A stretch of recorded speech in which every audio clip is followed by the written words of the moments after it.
So today's HR How session is about references. So you'll have seen that I've invited people to ask their HR related questions via the email.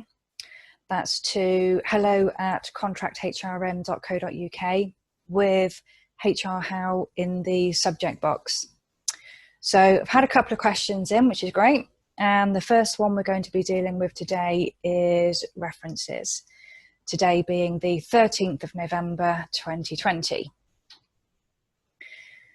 So let's just get the slides up.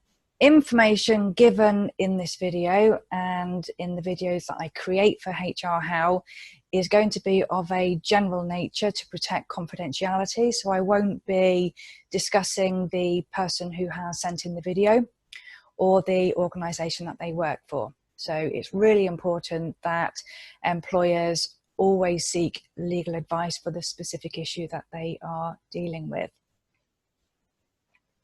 So here we are then, today's question.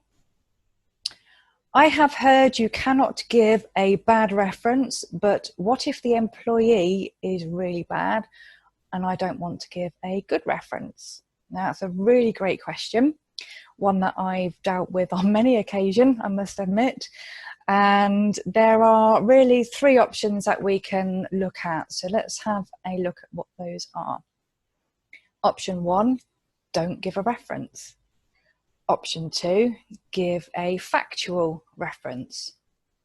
Option three, give a full reference, but with caution. So let's have a deeper look at each of those options. Don't give a reference. Now, there is no obligation to provide an employment reference to a new employer about your employee or ex-employee. Simple as that. Nothing in law states that you have to give a reference. If you're not comfortable giving a reference, you can decline or just ignore the request.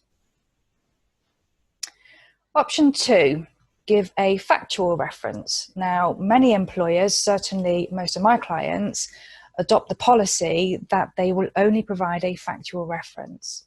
And what that means is you only give factual information that confirms that they work for you, basically. So the employment start date, the employment end date, maybe what role they were employed in, and perhaps some statutory information if it's relevant to a new employer, such as parental leave, because of course parental leave accrues between different employers. So if your employee has been on parental leave, you might want to disclose that.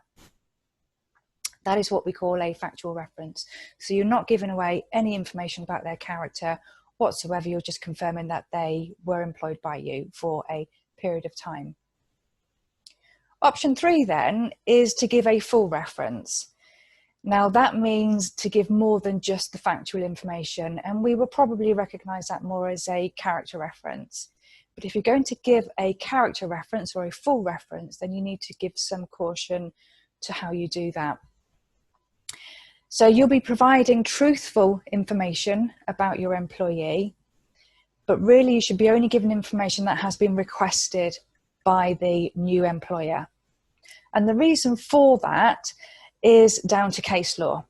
So it has been established in case law that if incorrect information or maybe untruthful information has been provided, then the employer that gave that information can be held responsible for any losses incurred to the employee if that job that they had applied for gets withdrawn or offered on a different basis.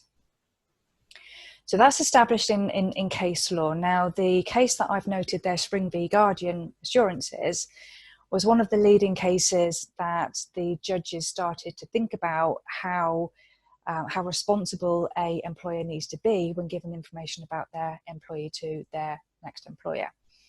And they found that the claim could be a claim for damages if there was negligence on behalf of the employer.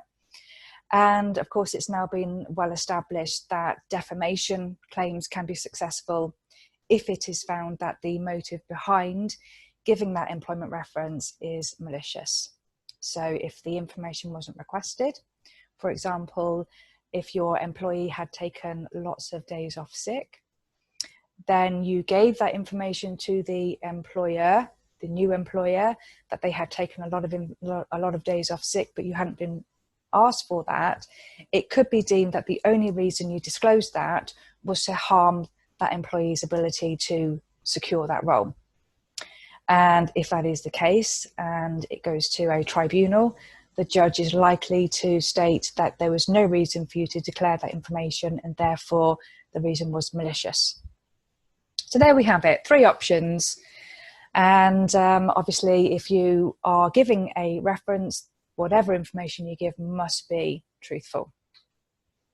So if you want more information about giving references or anything else to do with HR employment law, you can contact us. And here are the contact details. By all means, give us an email and contact us via the Facebook page. Otherwise, I will see you on the next episode. Have a great day.